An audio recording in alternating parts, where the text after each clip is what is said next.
Hello दोस्तों, कैसे हैं आप सब। स्वागत है आपका अपना यूट्यूब चैनल ज्ञान तुलसी पे।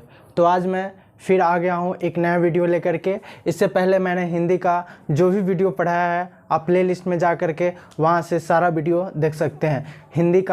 हिंदी जो व्याकरण है स्टार्टिंग से सारा वीडियो आप वहाँ से देख सकते हैं। हमने शब्द विचार पढ़ रहा था। शब्द विचार का आज क्लास दूसरा होगा।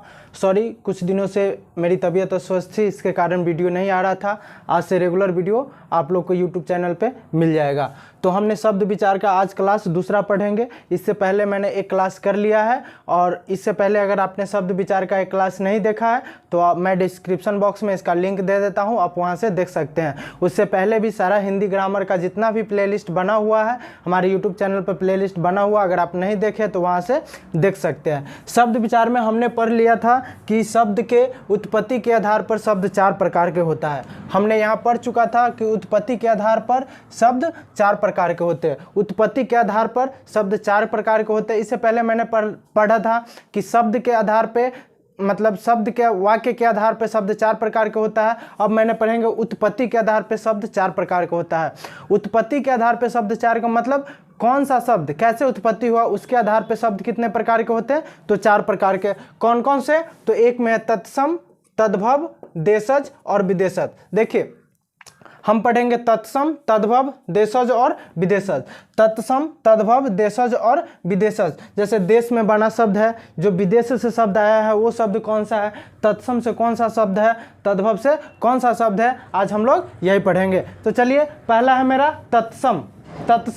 तत्सम में कहते हैं कि तत्सम का अर्थ होता है तत् प्लस सम। अगर इसको हम लोग अलग अलग करेंगे तो तत् प्लस सम, मतलब तत्सम का अर्थ होता है, मतलब तत्सम को अगर हम लोग संधि विच्छेद करते हैं तो तत् प्लस सम। अब यहाँ पे देखिए, तत् का अर्थ होता है उसके, तत् मतलब क्या होता है उसके, और सम का मतलब होता है क्या, समान। तत् मतलब उसके और सम मतलब समान, अर्थात उसके समान। क्या बोलेंगे, तत्सम का अर्थ क्या होता है। देखिए तत्सम को अगर संधि विच्छेद करेंगे तो तत् प्लस सम क्या होगा, तत् प्लस सम। यहाँ क्या है, तत् का अर्थ होता है उसके और सम का अर्थ होता है समान, मतलब अर्थात उसके समान। उसके समान किसके समान, तो हमारे शब्द पहले कौन से भाषा में थे, तो पहले हमारा शब्द संस्कृत भाषा में था, उसके बाद फिर पाली, प्राकृत, ऐसे करके हमारे शब्द आए। तो तत् मतलब उसके समान, मतलब किसके समान, संस्कृत के समान, अर्थात उनके समान यानी संस्कृत के समान। तत्सम का अर्थ क्या होता है, जो संस्कृत शब्द के समान हो उसे क्या कहते हैं, तत्सम शब्द करते हैं। आगे क्या, संस्कृत से सीधे हिंदी में आए शब्दों को क्या कहते हैं, तत्सम शब्द कहते हैं। देखिए जो शब्द संस्कृत में था वही शब्द का प्रयोग हिंदी में किया गया, उसको क्या कहते हैं, तत्सम शब्द कहते हैं। क्या कहते हैं, तत्सम शब्द। फिर से समझिएगा, जो शब्द हम लोग संस्कृत में बोलते थे वही शब्द को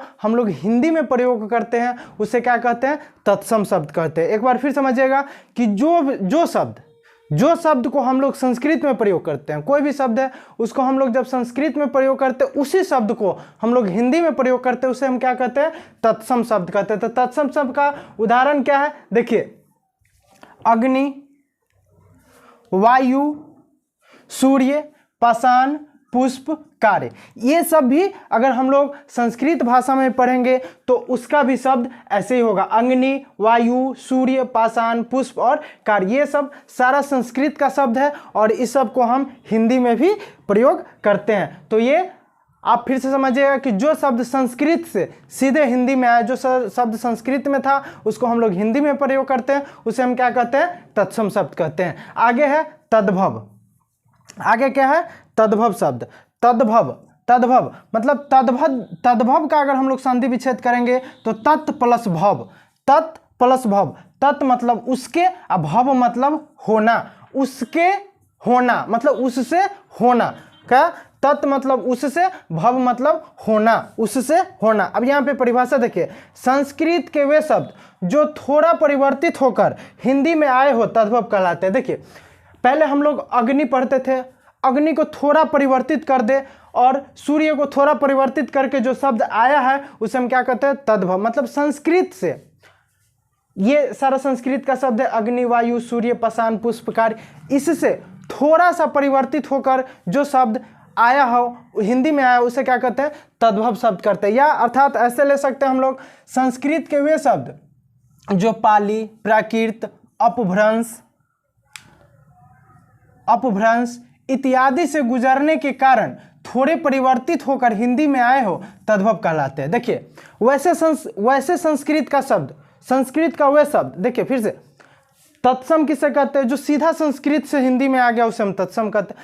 तद्भव क्या कहते हैं, तद्भव जो थोड़ा परिवर्तित होकर के, मतलब संस्कृत के बाद क्या आया, पाली, प्राकृत, अपभ्रंश इत्यादि के बाद जो भाषा आया, जो शब्द आया, इत्यादि से गुजरने के बाद जो परिवर्तन हुआ, उसे हम क्या कहते हैं, तो तद्भव कहते हैं। उसे क्या कहते हैं, तो हम तद्भव शब्द कहते हैं। क्या कहते हैं, तद्भव शब्द कहते हैं। उम्मीद करते हैं समझ गए होगा कि तत्सम किसे कहते हैं, तो तत्सम शब्द कहते हैं जो संस्कृत का सेम टू सेम वर्ड, मतलब जो संस्कृत में बोला गया शब्द है वही शब्द को हम प्रयोग हिंदी में करते हैं, उसे हम तत्सम शब्द कहते हैं। और थोड़ा सा पाली, प्राकृत और अपभ्रंश से गुजरने के बाद जो शब्द बना उसे हम क्या कहते हैं, तद्भव शब्द कहते हैं। तो यहाँ पे ध्यान दीजिएगा, तद्भव शब्द का अर्थ क्या होता है। जैसे उदाहरण में है यहाँ पे पत्थर, कपूर, साँझ, हाथ इत्यादि।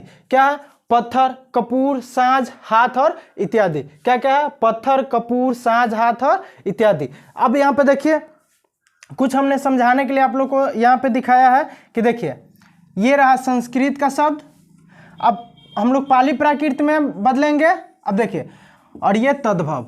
अब देखिए समझिएगा कैसे शब्द संस्कृत से प्राकृत में चेंज हुआ, प्राकृत से फिर तद्भव में बदल गया। कैसे, देखिए उज्ज्वल, उज्ज्वल को पहले हम लोग जज्जा संजुत ज लगाते थे, डबल ज लगाते थे, वल। अब जब ये भाषा, सॉरी ये शब्द जब प्राकृत भाषा में बदला गया तो इसमें से एक ज हटा दिया गया। देखिए ध्यान दीजिए, इधर डबल ज है, इधर एक ज हटा दिया गया। मतलब ये संस्कृत का शब्द है, ये शब्द जब प्राकृत भाषा में जब बदला तो ये क्या हुआ, एक ज हट गया। अब यहाँ से जब ये एक ज हट गया, अब ये तद्भव में परिवर्तित हो गया। मतलब संस्कृत से शब्द परिवर्तित हुआ प्राकृत भाषा में, और प्राकृत भाषा से भी बदल कर चला गया क्या, तद्भव में। तो तद्भव में क्या हो गया, पहले उज्ज्वल कहते थे, इसको भी उज्ज्वल ही कहते थे, लेकिन क्या एक ज हटा देते। अब जब तद्भव में परिवर्तित हुआ तो उसको हम लोग क्या कहने लगे, उजाला। क्या कहने लगे, उजाला। समझ में आ गया होगा क्या, उज्ज्वल और तद्भव में जब परिवर्तित हुआ तो हम लोग क्या कहने लगे, उजाला। ऐसे ही संस्कृत के कुछ शब्द हैं जो तत्सम से परिवर्तित होकर के जो संस्कृत के शब्द को ही, देखिए अब यहाँ संस्कृत शब्द को ही तत्सम शब्द भी कहते हैं। देखिए संस्कृत शब्द को ही क्या कहते हैं, तत्सम शब्द कहते हैं। यहाँ हमने बताया था कि जो शब्द, मतलब जो शब्द संस्कृत से सीधे हिंदी में आया, जो शब्द का मैंने प्रयोग संस्कृत में किया है उसी शब्द का प्रयोग मैंने हिंदी में कर रहा हूँ, तो उसे क्या कहते हैं, तत्सम शब्द कहते हैं। तो जो संस्कृत शब्द को ही तत्सम शब्द भी कहते हैं, संस्कृत शब्द को भी क्या कहते हैं, तत्सम शब्द कहते हैं। अब मैंने कुछ शब्द लिखा है, जो शब्द तत्सम से तद्भव कैसे बना, तत्सम में उसका क्या नाम था, तद्भव में उसका क्या नाम था, एक बार मैं फिर बता देता हूं। जब मैं यहाँ तत्सम और तद्भव का जो शब्द लिखूंगा, एक एक शब्द लिखूंगा, उस पर गौर कीजिएगा कि तत्सम का अर्थ होता है मतलब संस्कृत, वो शब्द संस्कृत में वैसा था उसी तरीका से हिंदी में वो शब्द बोला गया। तो देखिए पहले तत्सम शब्द, तत्सम शब्द में निद्रा, क्या था, निद्रा। निद्रा को पहले संस्कृत में निद्रा ही बोलते थे, इसको तत्सम शब्द कहते हैं। अब तद्भव में हम लोग क्या बोलते हैं, नींद नहीं आ रही है। हम लोग अभी हिंदी में भाषा में यूज करते हैं, प्रयोग करते हैं, तो क्या बोलते हैं, मुझे नींद नहीं आ रही। ये लोग ये कहते हैं कि हम मुझे निद्रा नहीं आ रही। आप लोग रामायण या महाभारत देखिएगा तो वहाँ पे नींद का प्रयोग नहीं किया गया, वहाँ पे निद्रा का प्रयोग किया गया है। तो यहाँ क्या है, निद्रा। निद्रा ये तत्सम शब्द है, ये परिवर्तित होकर क्या हो गया, तद्भव में। तो हम लोग अभी जो प्रयोग करते हैं, जो हिंदी भाषा अभी प्रयोग करते हैं, वो ज़्यादातर हम लोग तद्भव शब्द ही प्रयोग करते हैं। अभी जो हम लोग जो हिंदी शब्द प्रयोग करते हैं तो तद्भव ही प्रयोग करते हैं। पहले देखिए, पहले भिक्षा बोला जाता था, क्या, पहले भिक्षा बोला जाता था। अब हम लोग के पास कोई भिखारी आता है तो क्या बोलता है कि भैया भीख दे दो, माता जी भीख दे दो। तो ये तत्सम से क्या हो गया, तद्भव में परिवर्तित हो गया, तो भिक्षा को भीख में परिवर्तित कर दिया गया। ठीक है। सूर्य को पहले सूर्यपुत्र कर्ण ये बोला जाता था, लेकिन अब सूर्य को हम लोग क्या बोलते हैं? पहले बोला जाता था कि सूर्य निकल गया, सूर्य उदय हुआ, सूर्यास्त हुआ, लेकिन अब क्या बोलते हैं हम लोग? सूरज डूब गया, सूरज उग गया, सूरज निकल आया। तो सूर्य को सूरज, अग्नि को आग। अब हम लोग अग्नि बोलते हैं, किसी को नहीं देखते हुए या कि अग्नि का प्रयोग करते हुए, हम लोग कहते आग लग गया, कहते कि अग्नि लग गई, नहीं आग लग गया। तो ये तद्भव। दुग्ध, पहले दूध को दुग्ध कहा जाता था, लेकिन हम लोग क्या कहते हैं अब? दूध। तो ये संस्कृत का शब्द है जो हिंदी में प्रयोग किया जाता था, जो पहले प्रयोग किया जाता था, लेकिन अब हम लोग तद्भव का प्रयोग करते हैं। तो वही तत्सम से तद्भव में प्रयोग किए गए कुछ शब्द हैं जो आप लोग अपने कॉपी में नोट्स कर लीजिएगा। यहाँ पे दुग्ध का दूध, सत्य का सच। हम लोग बोलते हैं कि तुम सत्य बोलो, नहीं, हम लोग ये बोलते हैं कि सच सच बताओ, झूठ मत बोलो। कभी बोलते हैं कि सत्य सत्य बताओ, नहीं बताते हैं, नहीं बोलते हैं। हमेशा अगर कोई गलती करता है तो सच सच बताओ क्या हुआ है, यही बोलते हैं। तो क्या हुआ? सत्य को सच। आगे है अश्रु, आंसू। पहले आता था कि अश्रु मत बहाओ, अब हम लोग क्या कहते हैं? आंसू मत बहाओ, आंसू क्यों बहा रहे हो। अब यहाँ ओष्ठ, ओठ, पहले ओष्ठ का प्रयोग किया जाता था, अब हम लोग ओठ का प्रयोग करते हैं। चलिए यहाँ पे मस्तक, अब माथा। पहले जब आप लोग रामायण महाभारत देखे होइएगा तो वहाँ पे बोलता था कि मैं ये बाण मारकर तुम्हारे मस्तक को काट दूंगा, लेकिन अभी हम लोग क्या बोलते हैं? मार लाठी से तारा माथा के फोड़ दे, यह बोलते हैं ना। तो पहले, अब हम लोग क्या? माथा का प्रयोग करते हैं। आगे है कुष्ठ, कोर।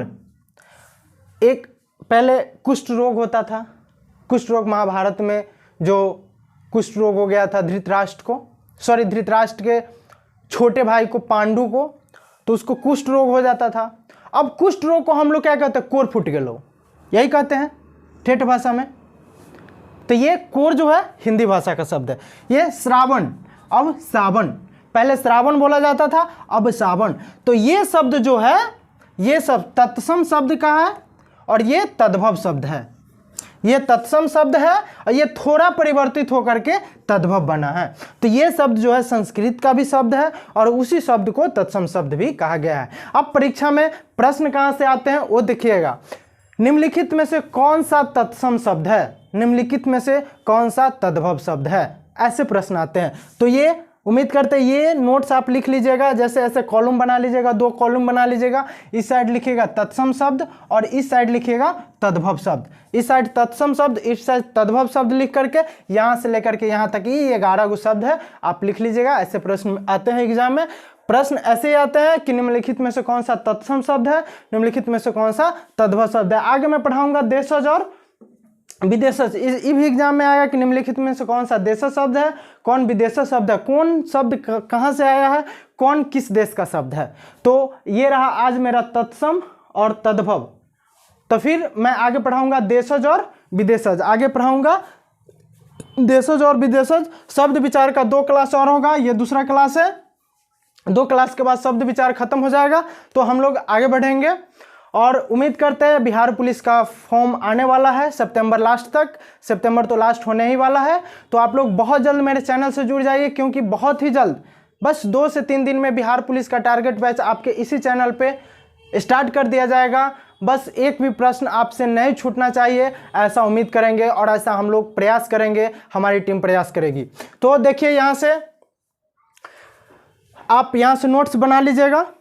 इससे पहले जो आपने जो वीडियो हिंदी का नहीं देखा है तो देख लीजिए और नोट्स बना लीजिए, क्योंकि बहुत जल्द दरोगा और बिहार पुलिस का फॉर्म आने वाला है। तो उसमें आपको बहुत ही काम देगा, बहुत ही, क्योंकि आपको बिहार पुलिस में हिंदी से 20 प्रश्न आते हैं। बिहार पुलिस में हिंदी से 20 प्रश्न आते हैं। अरे भैया मेरे, दरोगा में तो पूरा मेंस 100 नंबर का हिंदी ही रहता है। 100 नंबर में आपको 30 नंबर लाना है हिंदी में, समझे? तब आप दरोगा का मेंस दे पाइएगा। दरोगा का मेंस जब आप देने जाइएगा तो पहले 100 नंबर हिंदी होगा, उसके बाद आपका मेंस होगा जीके जीएस मैथ रीजनिंग का, उसके बाद पहले आपका हिंदी का कॉपी चेक किया जाएगा। और हिंदी में अगर आप 30 से पार मार्क लाते हैं, मतलब पास मार्क लाते हैं, तभी आपका कॉपी चेक किया जाएगा मेंस का। अगर 30 नंबर नहीं लाते हैं तो आपका मेंस का कॉपी नहीं चेक किया जाएगा। तो अगर नहीं पढ़े हैं तो स्टार्टिंग से प्लेलिस्ट में सारा वीडियो बना हुआ है, आप जा करके वहाँ से पढ़ लीजिए। और बिहार पुलिस का बहुत जल्द वैकेंसी आने वाला है। बिहार पुलिस और क्या कहते हैं वनरक्षी विभाग का भी फॉर्म आने वाला है कांस्टेबल का। इसमें से 20 से 22 क्वेश्चन रहती है हिंदी का। मैं उम्मीद करता हूँ 15 से 20 दिन में हिंदी खत्म कर दूंगा और 2 से 3 दिन में बिहार पुलिस का टारगेट बैच स्टार्ट कर रहा हूँ। जल्दी मेरे चैनल से जुड़ जाइए, अपने दोस्तों को भी जुड़वा लीजिए। तो ये रहा, यहाँ से आप नोट्स बना लीजिए और जा करके प्लेलिस्ट में सारा वीडियो देख करके नोट्स बना लीजिए। यही आपका नोट्स रहेगा। फिर मिलते हैं अगले वीडियो में, बात करेंगे अगले वीडियो में क्या है नहीं है। सो तब तक के लिए अगर मेरा वीडियो अच्छा लगे तो लाइक करें, सब्सक्राइब करें और अपने दोस्तों को भी शेयर करें ताकि उनका भी नोट्स अच्छा बन जाए और दोनों दोस्त मिलकर सफलता पाए। God bless you, all the best, bye.